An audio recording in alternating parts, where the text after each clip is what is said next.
அண்மை செய்தி. நடிகை விவகாரத்தில் நாம் தமிழர் கட்சியின் தலைமை ஒருங்கிணைப்பாளர் சீமான் தாக்கல் செய்திருந்த மேல்முறையீட்டு மனு உச்சநீதிமன்றத்தில் வரும் திங்கட்கிழமை விசாரணைக்கு வரும் என்று தெரிவிக்கப்பட்டிருக்கிறது. சீமானின் மேல்முறையீட்டு மனு திங்கட்கிழமை அன்று விசாரணைக்கு எடுத்துக் கொள்ளப்படும் என்று கூறப்பட்டிருக்கிறது. அண்மை செய்தியாக பார்க்கிறோம். முன்னதாக நேற்றைய தினம் மிகுந்த பரபரப்புகளுக்கு மத்தியில் வளசரவாக்கம் காவல் நிலையத்தில் ஆஜராகி காவலர்களின் கேள்விகளுக்கு பதிலளித்திருந்தார் நாம் தமிழர் கட்சியின் தலைமை ஒருங்கிணைப்பாளர் சீமான். நடிகை தொடர்பான வழக்கு உயர்நீதிமன்றத்திலும் நடைபெற்று வந்தது. இந்த நிலையில் அவர் உச்சநீதிமன்றத்தில் மேல்முறையீடு செய்திருந்தார். சீமானின் மேல்முறையீட்டு மனு வரும் திங்கட்கிழமை விசாரணைக்கு வரும் என்று எதிர்பார்க்கப்படுகிறது.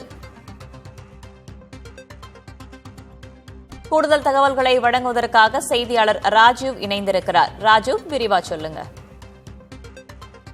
வேதவழி, அதாவது விஜயலட்சுமி அளித்த அந்த புகாரின் பேரில் சீமான் மீது வழக்கு பதிவு செய்து விசாரணை நடைபெற்று வரக்கூடிய நிலையில உயர்நீதிமன்றத்தில் அவர் தாக்கல் செய்த அந்த மனுவை அவர் மீதான அந்த வழக்கை ரத்து செய்ய முடியாது என மறுத்த உயர்நீதிமன்றம் 12 வாரத்திற்குள் அந்த விசாரணையை முடிக்க வேண்டும் என உத்தரவிட்டிருந்தார்கள்.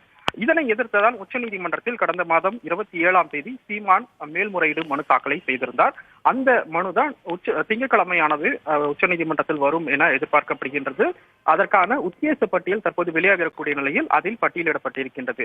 இதற்கான அதிகாரப்பூர்வ அறிவிப்பு நாளை மாலை தெரிய வரும். ஏற்கனவே இந்த மேல்முறையீட்டு மனுவில் அவர் என்ன தெரிவித்திருக்கார் என்றால், இந்த விவகாரத்தில் முன்வைக்கப்பட்ட தங்கள் தரப்பு அந்த வாதங்களையும் அனைத்து அம்சங்களையுமே உயர்நீதிமன்றம் முறையாக கருத்தில் கொள்ளவில்லை என்பதால் இந்த விவகாரத்தில் முன்னதாகவே உயர்நீதிமன்றம் பிறப்பித்த அந்த உத்தரவை ரத்து செய்ய வேண்டும் எனவும், அதே போல வழக்கினுடைய அந்த விசாரணையை 12 வாரத்திற்குள் விசாரித்து முடிக்க வேண்டும் என உயர்நீதிமன்றம் அந்த உத்தரவை வழங்கியிருக்கின்றார்கள். அந்த இடைக்கால உத்தரவுக்கு தடை விதிக்க வேண்டும் என்ற கோரிக்கையுடன் தான் இந்த மேல்முறையீட்டு மனுவை சீமான் அவர்கள் கடந்த மாதம் 27ஆம் தேதி மனு தாக்கல் செய்திருக்கக்கூடிய நிலையில் திங்கட்கிழமை விசாரணைக்கு வரும் என எதிர்பார்க்கப்படுகின்றது.